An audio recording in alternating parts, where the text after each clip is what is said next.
century, there was no living European who had seen Lhasa, this forbidden city of Tibet. Foreigners were not welcome. Tibet was one of the last secret places on Earth, a mystery that the 19th century had left for the 20th to explore. It was their Buddhist religion the Tibetans wished to preserve from outside influences, this and their fragile independence.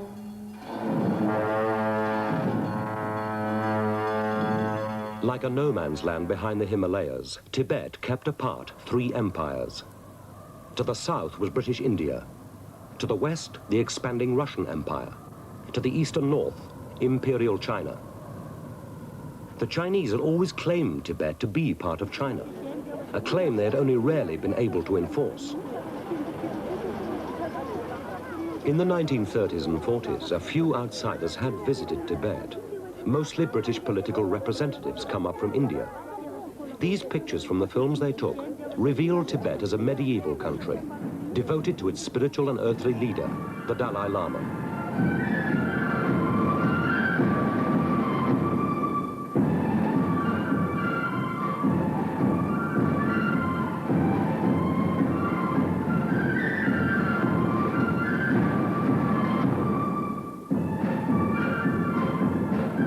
To the British in India, Tibet had been a convenient buffer along the northern frontier of the empire. Tibet's isolation had served the British well. But by 1950, the British had left India. The last British representative was gone from Lhasa. The garden parties at the Dekilinka, where the British had stayed, were but a memory.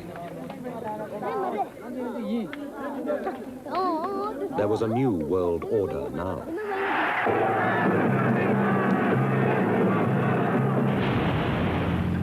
In China, racked by war since the founding of the Republic in 1911, Mao's forces had finally triumphed. The communists were now ready to enforce the old claim that Tibet was part of China. In Peking, they solemnly declared that Tibet was next to be liberated.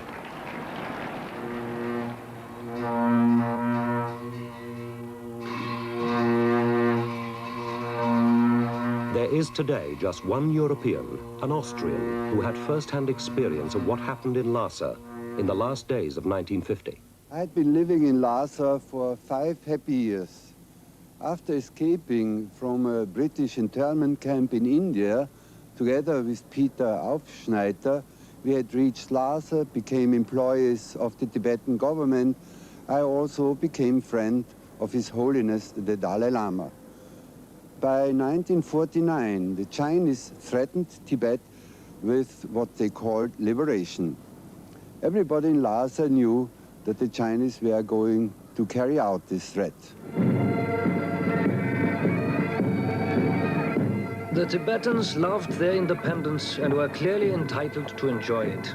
They had no wish to be liberated.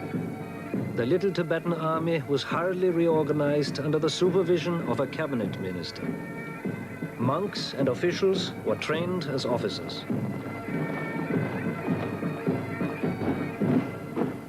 New regiments were raised and the richer classes called upon to furnish and equip another 1,000 men. Not only the material means of defense were mobilized, but also the spiritual forces of the people. Religion, the most powerful element in the life of the country, had to be invoked. All the monks in Tibet were ordered to attend public services. Offerings were doubled, rare and powerful amulets brought out of old chests. Meanwhile, Radio Peking was already sending out messages in Tibetan promising that Tibet would soon be freed. As the threat of liberation grew, it seemed as if the entire population of Tibet had packed the narrow streets of Lhasa in pious enthusiasm for the religious festivals which in 1950 surpassed in pomp and splendor anything I had ever seen. Despite the threat from the Chinese, the ceremonies vital to the running of the state had to continue.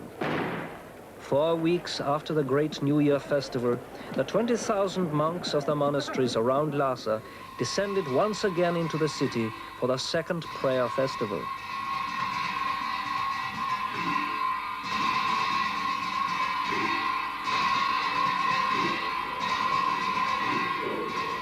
people believed with rock-like faith that the power of religion would suffice to protect their independence.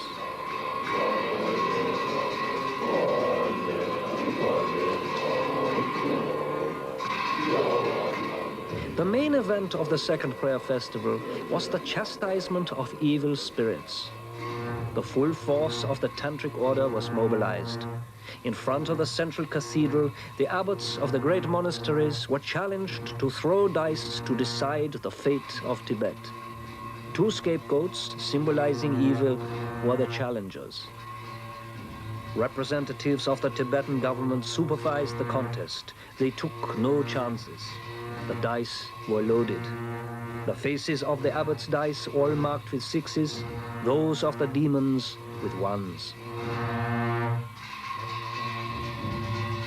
The moment ritual victory was won for Tibet, the scapegoats were driven from the town. The prayers ended with a great procession to the foot of the Potala Palace.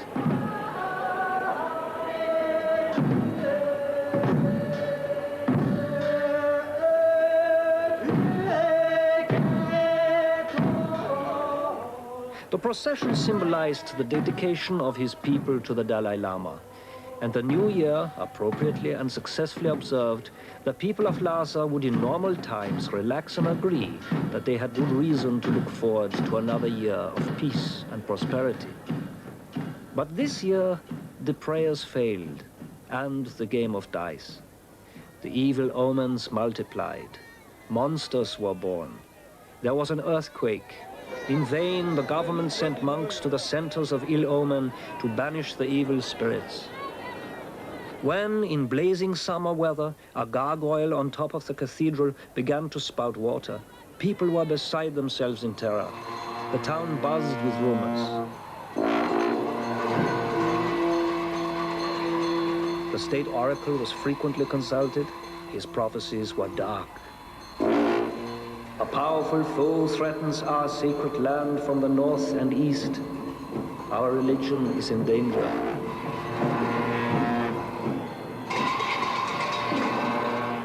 The Dalai Lama, the incarnation of Chenrezig, patron god of Tibet, just 15 years old, was hurriedly declared of age.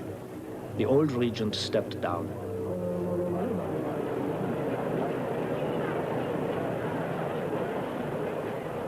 On October the 7th, 1950, the Chinese attacked the Tibetan frontier in 6 places simultaneously and swept aside the little Tibetan army. Should the Dalai Lama stay or flee? The Tibetan government could not make such an important decision. The gods must have the last word. The state oracle said, "Flee."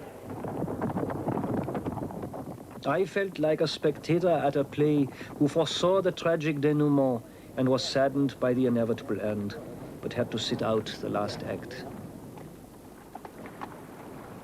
The Dalai Lama had an escort of 40 nobles, an army of cooks and servants, and an endless train of 1,500 pack animals.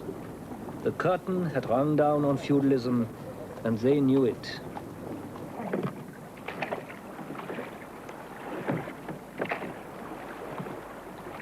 They headed southwards across the Tsangpo River along the old trade route to India.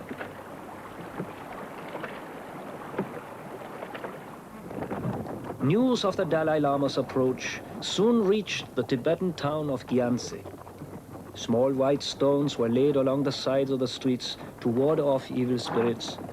Incense fires burned in welcome. Monks and nuns flocked from the monasteries and convents, and the whole population waited for hours to receive their king and beg him not to leave them. Every place in which the Dalai Lama spent a night was automatically consecrated as a chapel.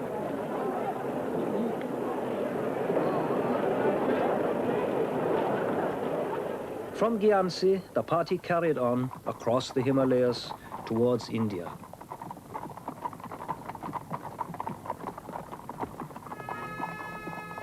I saw the young god king riding slowly by on his grey horse. The enemy was in the land, and the ruler's flight was only the first step towards greater misfortunes. 16 days after leaving Lhasa, the caravan halted in the Chumbi Valley on the borders of India. I stayed with His Holiness in the Chumbi Valley for 3 more months, still believing that we might be able to return to Tibet, that the world would listen to the cries of Tibet to stay as an independent country. But then I realized it was the end of the old Tibet, so I said goodbye to the Dalai Lama. Now a communist country was occupying their home, so my sadness was of course very, very great, because I knew that I won't ever see my friends in Tibet again. In 1951, the Chinese Red Army entered Lhasa. That summer, an agreement was reached, and the Dalai Lama returned. For the next few years, life was to continue outwardly much the same as it always had, dominated by religion and the yearly cycle of ceremonies, considered vital to the well-being of the country. The treaty concluded between Tibet and China was the first for over 1,000 years. The Tibetans had no choice but to sign. The country's future role was defined as being part of the Chinese motherland. In return, the agreement appeared to pledge no change in the status and powers of the Dalai Lama and promised protection for the Tibetan religion. At first, the Chinese were not much in evidence, but within a year, there were several thousand in Lhasa.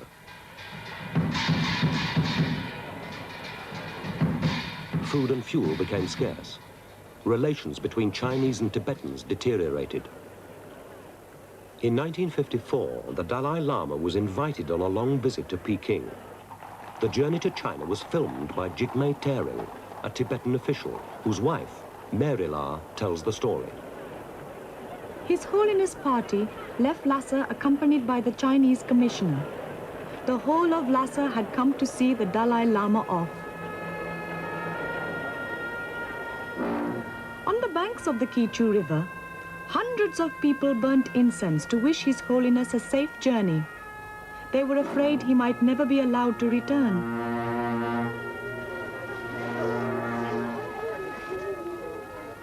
We crossed the river in yak hide boats, tied together, and the people watching did their best to cheer up, but they were very sad to see His Holiness go.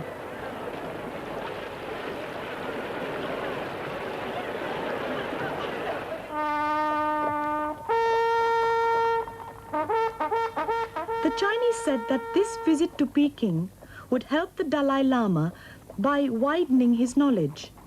Monks and about 100 officials were also invited. They had to take their own ponies and tents and servants. It was very lovely on the road. As we went southeast, it was thickly wooded, with tall pine trees, rather like Scotland.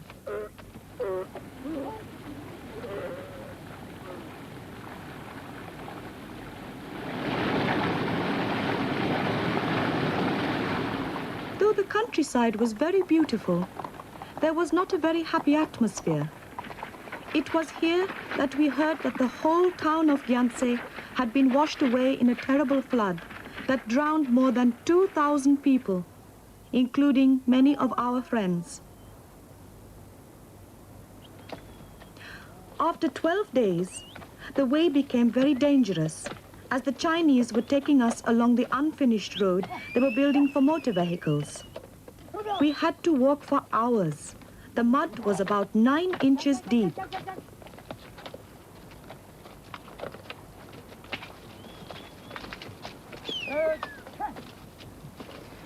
This region is so wet that often rain washed away the new road, and once a bridge was damaged. The Chinese soldiers repaired it with logs. We had begun to meet a lot of Chinese soldiers on the journey.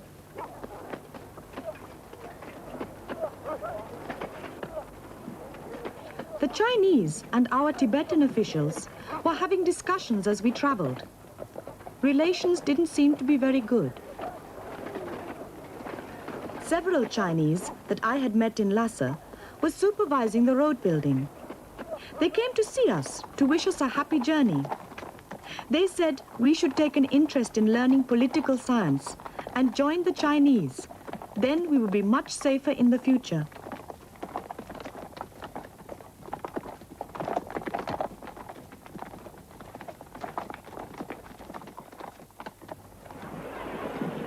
After 24 days traveling, which we organized ourselves, the Chinese met us in Timor, in Poyo, which is still in Tibet.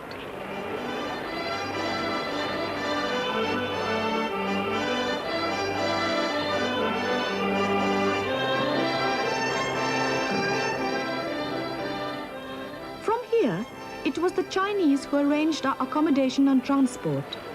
Most of our servants went back to Lhasa with the mules.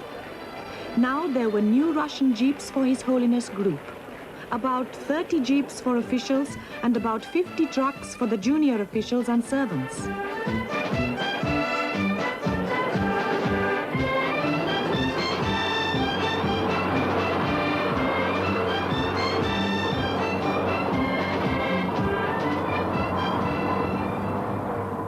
In Peking, the Chinese looked after us very well. Everyone was hoping that relations would improve. We were taken to see factories and ancient places, while our officials had to attend endless meetings with the Chinese. They were having talks about setting up the preparatory committee for the autonomous region of Tibet, as our country was now to be known. All our officials who were concerned looked worried and tired, but things seemed to go quite well.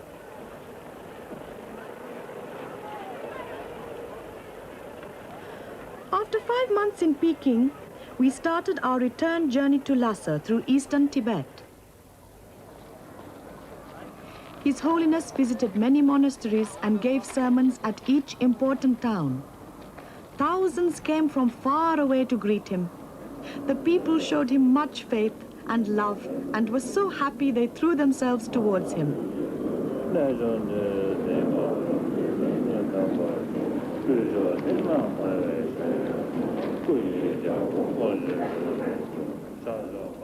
At heart, the Chinese did not like this devotion to His Holiness.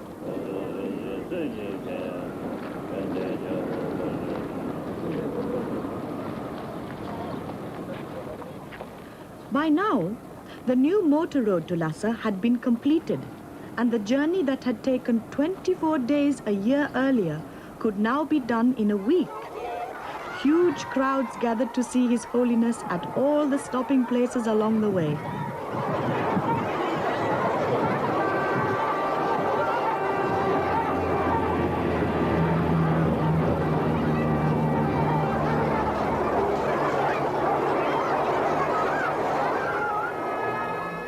In Lhasa, everyone turned out to welcome His Holiness back. They had feared that the Chinese might not allow him to come home.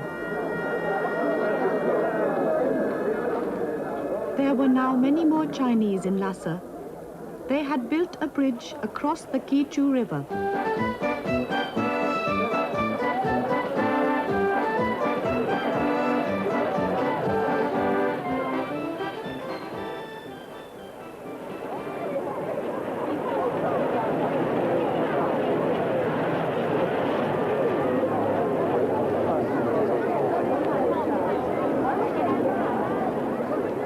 After going to the cathedral to give thanks for his safe return, His Holiness was escorted to the noble Inca, his summer palace.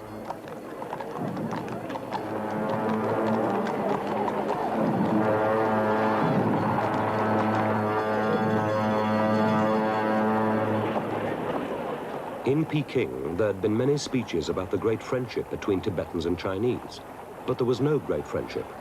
At home, the people kept quiet, because the Dalai Lama was like a hostage in Peking. But after his return, fighting broke out in eastern Tibet. Attacks on their religion had inflamed the people. The Chinese tried to be conciliatory, but Tibetan resistance grew. In 1958, a Chinese military post was annihilated within 25 miles of Lhasa. It was clear that a serious explosion was in the making.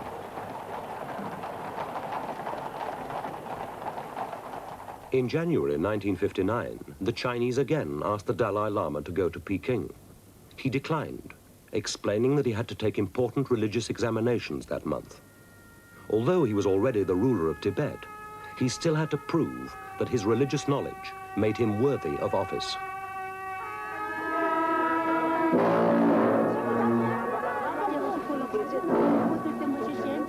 For 3 months, the Dalai Lama was to be questioned and examined in each of the 3 great monasteries of Lhasa. For him, it was the culmination of 18 years of study. At each monastery, a reception tent was put up to welcome the Dalai Lama. Monks queued for his blessings before he was escorted on up to the monastery.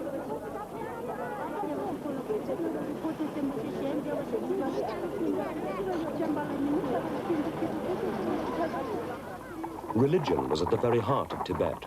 A third of the male population of Tibet were monks. Monks held most of the senior administrative posts, jointly with lay officials.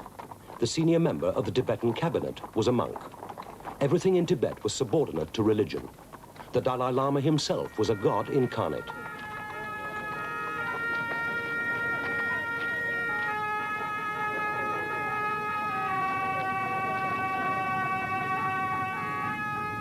Senior members of the Tibetan government accompanied the Dalai Lama to the ceremonies.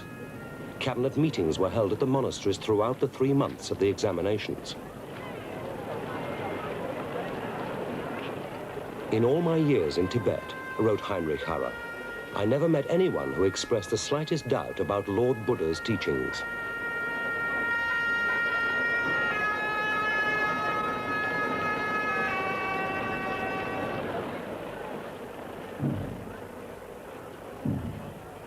It must have infuriated the Chinese communists, for whom all this religion was simply superstition, a tranquilizing poison used by capitalists to oppress the people, that even 10 years after their takeover of Tibet, religion still dominated what was supposed to be part of atheist China.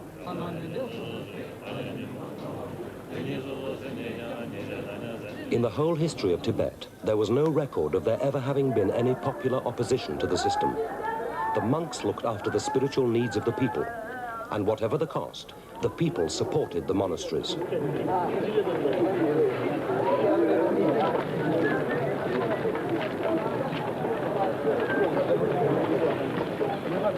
In China, the revolution had grown out of the discontent of the ordinary people. In Tibet, it was the ordinary people who were the main opponents of the Chinese. The Tibetan government and the Dalai Lama had constantly striven for accommodation and compromise. They must have known it was hopeless to oppose the might of China.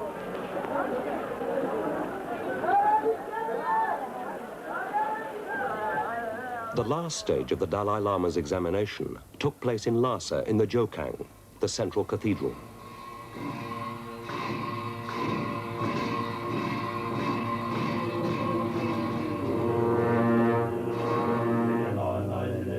By early 1959, the situation in Tibet was deteriorating fast. The guerrillas had grown so strong, they were able to overthrow a large Chinese garrison at Setang, not far from Lhasa, and there were repeated attacks on Chinese convoys. Tension was high, but nothing could interrupt the spiritual preoccupations of the Tibetan government.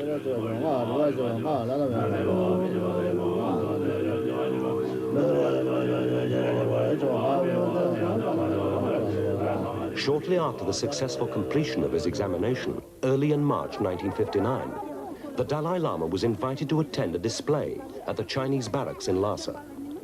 To the Tibetans, this was seen as a trap. They believed that the Chinese would seize the Dalai Lama.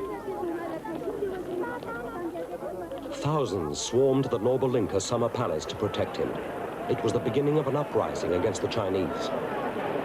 A Chinese emissary was stoned to death. Campers from eastern Tibet took up defensive positions and were soon joined by Tibetan soldiers. The Tibetan people had taken matters into their own hands. The rebel bandits proceed with their reckless preparations for war.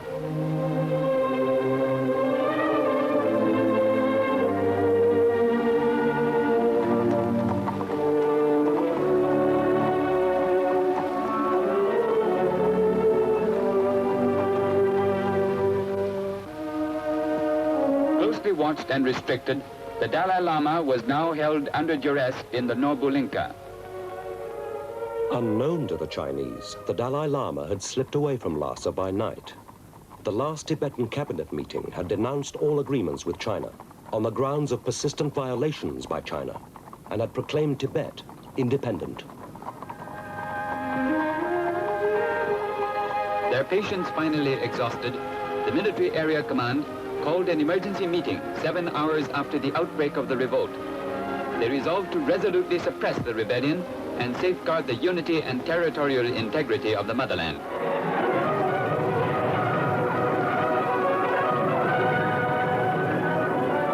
The counterattack begins. Our troops attack and occupy the rebel positions on Yowang Hill.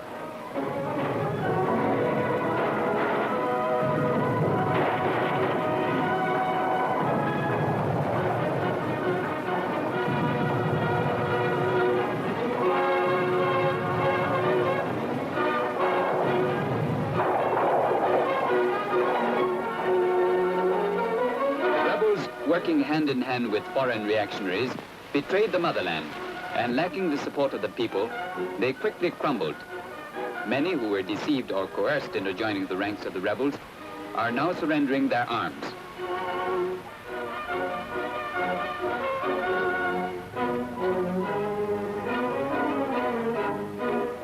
Two days later, the rebel units in Lhasa and its outskirts were completely crushed.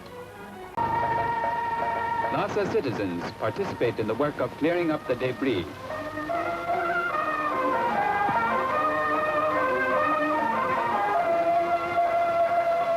Telephone and power lines are repaired.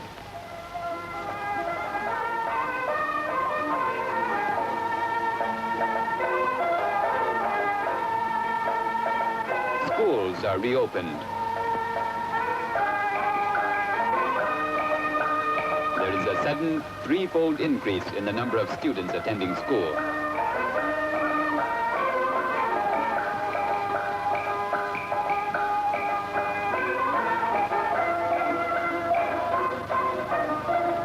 Examples from real life teach these children the distinction between good people and bad people. In India, the Dalai Lama was greeted by a tremendous popular demonstration of world concern and relief, and by an embarrassed Indian government. There were outstanding differences about the border between India and Tibet. Nehru was afraid of provoking the Chinese, who were by now firmly in control of Tibet. The peasants of Tibet, who lived like animals through countless generations of serfdom, have stood up. The joyful days which they have long dreamed about are here at last. The serfs are now free. The government issues seeds to the peasants as interest-free loans. These are truly the seeds of happiness. This is the first time in thousands of years that the Tibetan peasants are able to grow crops for themselves. The oppression and exploitation which the Tibetan peasants suffered for centuries have now been relegated to the past. In truth, springtime has come to Tibet.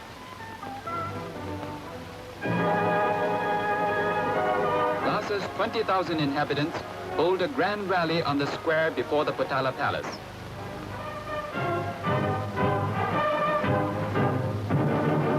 The five-starred red flag of our motherland flutters high over Lhasa.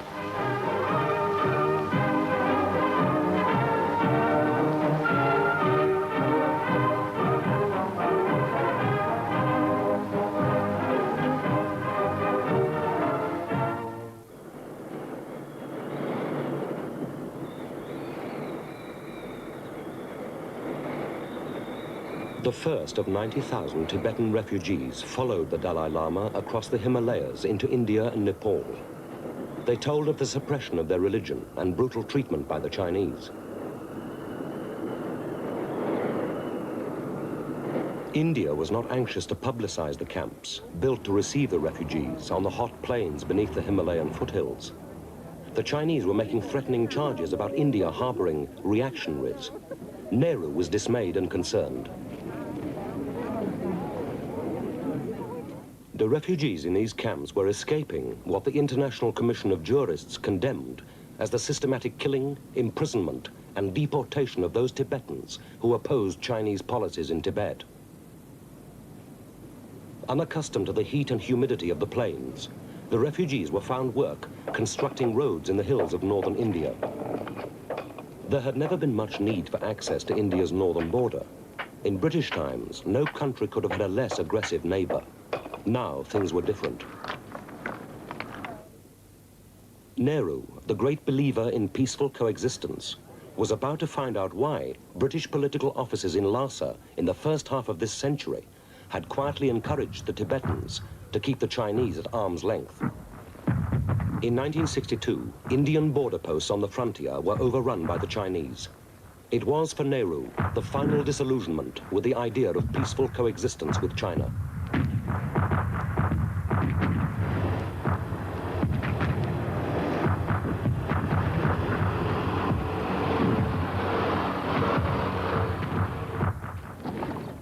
In India, the Dalai Lama was treated as an honored guest. He gratefully acknowledged the help that had been given to his people. For all the refugees, the Dalai Lama continued to provide a focus for their hopes and devotion. In exile, the refugees were held together by their religion and the presence, real and symbolic, of the Dalai Lama.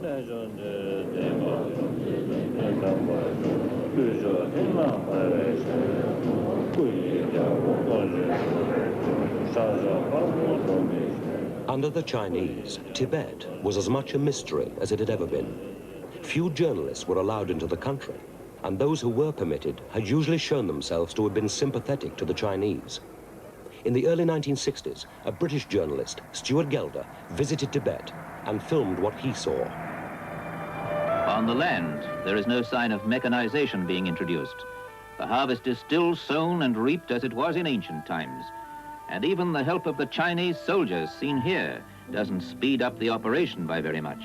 When we arrived in Tibet, we were aware of reports of Chinese atrocities, that the Chinese were suppressing the Tibetan Buddhist religion. Not true. That the Tibetan people were being brutally oppressed. Not true. That the Chinese were killing and torturing the Tibetan people. Not true. The Panchen Lama, spiritual brother of the Dalai Lama. On the ladder of reincarnation, the Panchen Lama is in fact on a higher spiritual rung than his refugee brother, and most Tibetan people now regard him as their religious leader.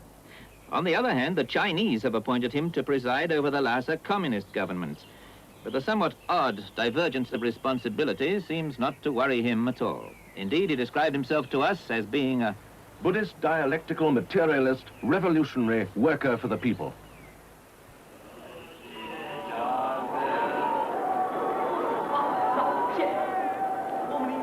After the long drawn-out services to the immortal Buddha, the faithful move on to their play acting, marathon performances rooted in antiquity, which are performed by monks.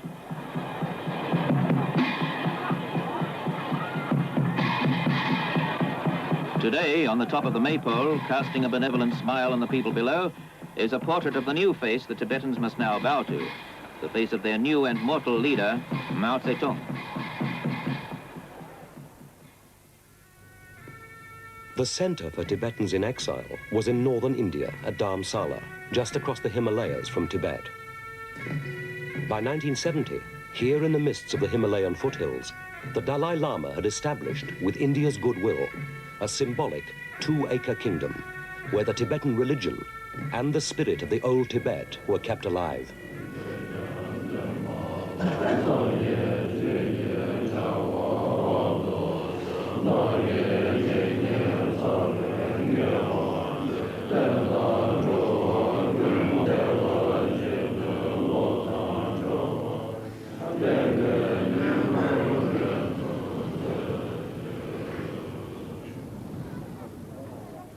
Dharamsala is a small hill station, the population now mostly Tibetan. In the early 1970s, a trickle of refugees were still crossing the Himalayas from Tibet, and Dharamsala was one place they were looked after. The stories they told about what they had fled from were hard to believe.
In Dharamsala, Tibetans were free to teach and practice their religion.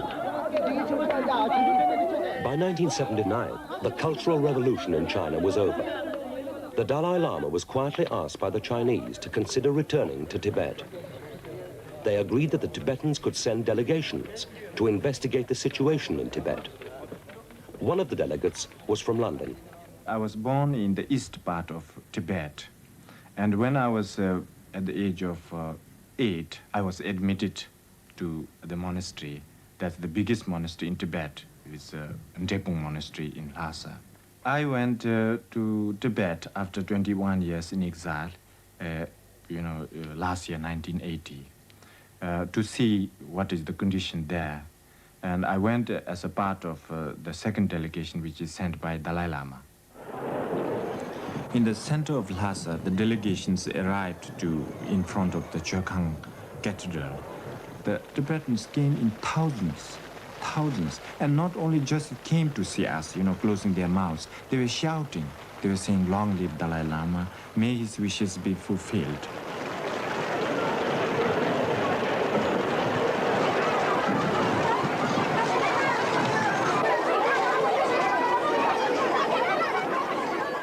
The Chinese could not say a word. They were just so astonished. And some of the Chinese even did not come after that with us. They just left. They, I think, could not really resist the scene. They could not really face the fact. They feel so embarrassed.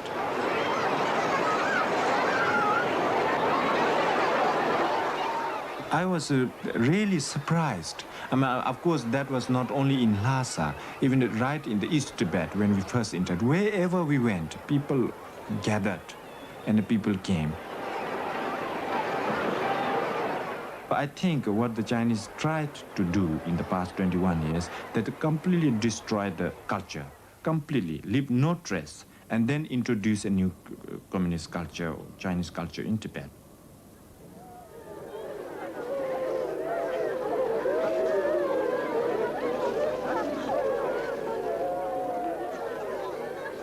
I remember that Mao has at one point said that if you make a mistake on a blackboard while writing something, don't try to rewrite it, but completely remove the whole thing and rub the blackboard clean, and then write from the beginning.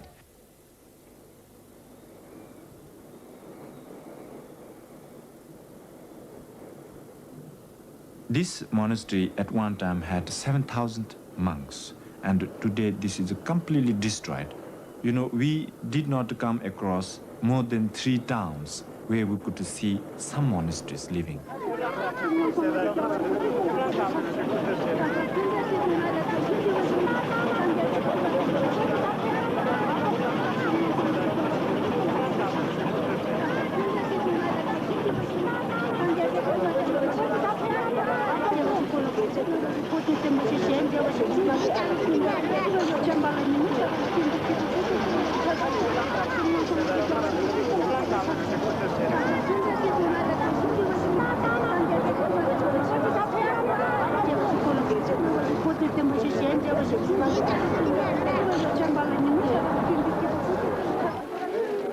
it's not only the old people who has faith in Dalai Lama, who has faith in religion, but even the younger people, they do come forward.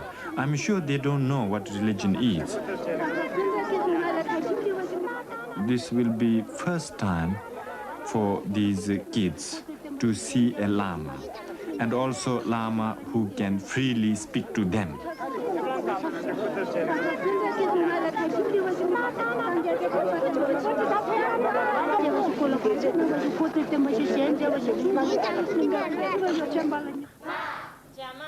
In the number of schools we visited, what they teach is completely non-Tibetan, because till 1979, no children can learn Tibetan.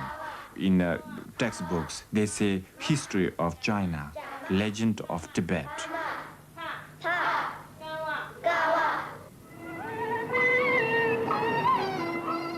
Even the music they play, which is quite often actually in the morning, in the midday, in the evening, and all these musics are Chinese musics, which you can hear in Shanghai or some other towns.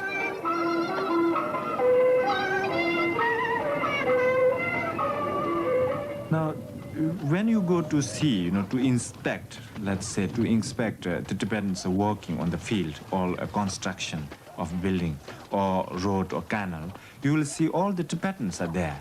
But when it comes to the deciding things, like in a position in a government, then you will see the Chinese. The decisions and the powers always with the Chinese.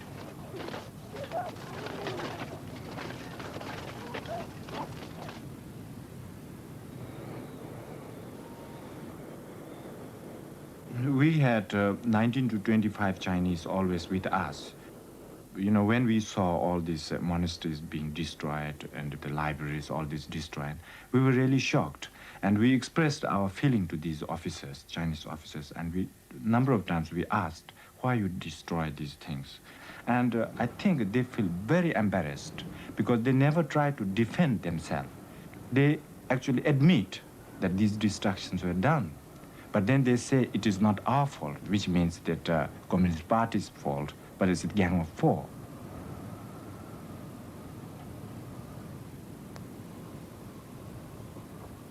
Sometimes they purposely place religious objects where it should not be. For instance, the money stones, the inscriptions, now they were used to build toilets, to use as a pavements, to insult religion.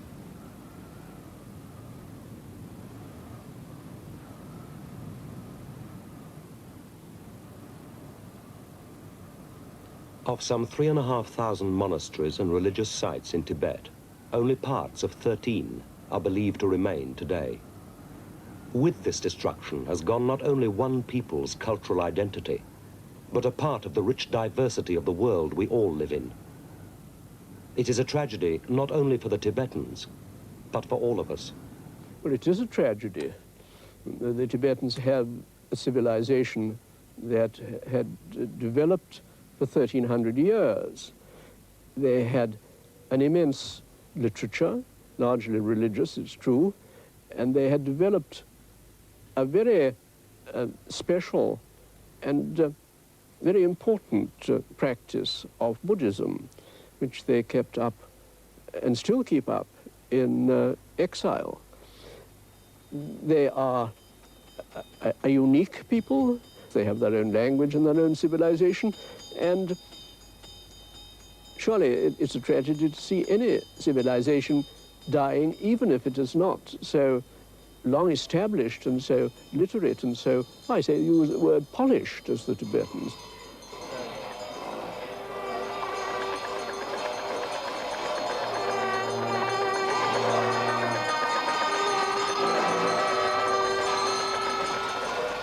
It is unlikely that the Dalai Lama will return to Tibet in the near future. He believes that he can serve his people better from outside, keeping alive Tibetan culture and world concern for his country.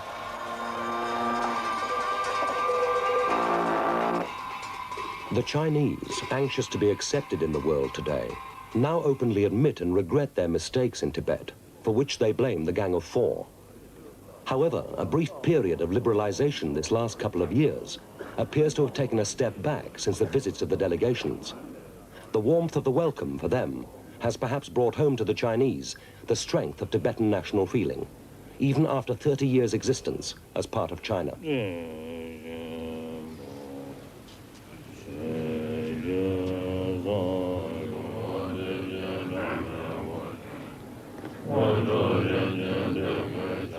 If Shangri-La is a state of mind, a dream that we all seem to have some inner need to believe in, and which we placed in Tibet, then Shangri-La may always exist. But if Shangri-La really was this old Tibet, then Shangri-La is gone forever.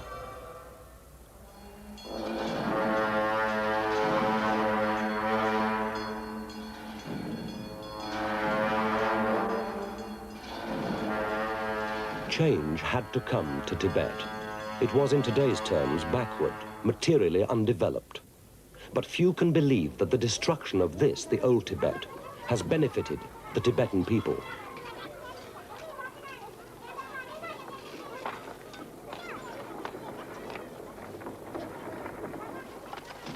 Some years after he left Lhasa, Heinrich Harrer wrote the story of his 7 years in Tibet. "Wherever I live," he wrote, "I shall feel homesick for Tibet, for part of my being is indissolubly linked with that dear country. I often think I can still hear the cries of the wild geese as they fly high over Lhasa in the cold, clear moonlight. My heartfelt sympathy is for a people whose will to live in peace and freedom has won so little sympathy from an indifferent world."